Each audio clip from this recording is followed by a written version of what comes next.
plafonner la contribution de CFE à 3% de la valeur ajoutée. On est intervenu pour proposer des amendements tant pour corriger 2012 que pour essayer d'améliorer les choses pour 2013. In fine, au cours de la loi de finances pour 2013, il y a eu en fait deux dispositions. Une disposition concernant 2012 et une disposition concernant 2013.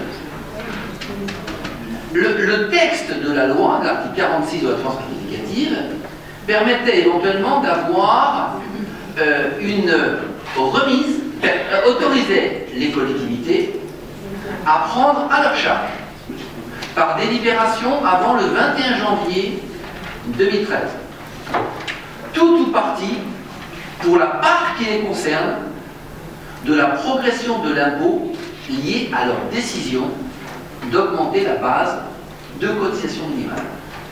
Je dis bien pour la part qui leur concerne. Pourquoi? Parce que la base de cotisation minimale s'applique aussi aux cotisations qui sont versées pour les chambres consulaires, chambres de commerce et chambres de métier. Donc il y a eu aussi une augmentation de la cotisation au titre de ces cotisations des chambres consulaires. Et donc la loi nous autorise à prendre tout ou partie du surplus contribuable par contribuable qui a été lié à notre décision pour la part qui nous concerne. Ça, c'est le texte de l'article 46. Mais cet article 46 a été complété par un arrêté. On a fait un peu modifier, mais pas suffisamment, et par une circulaire. Et en fait, l'arrêté et la circulaire disent la remise pour 2012, c'est la même, elle est forfaitaire, et c'est la même pour les contribuables.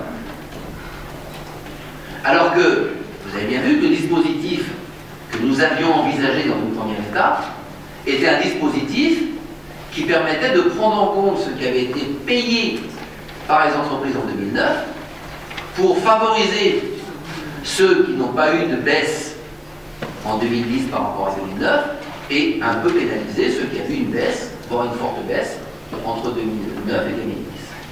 Et donc, on pouvait prendre le risque que le texte de loi, normalement, laissait pouvoir avoir une prise en charge différenciée, mais en revanche, l'arrêté de la circulaire, eux, est extrêmement précis, montant forfaitaire le même pour les contribuables. Prendre le risque juridique aurait été extrêmement dangereux. Pourquoi? Parce que, bien sûr, les circulaires, normalement, ne sont pas interprétatives.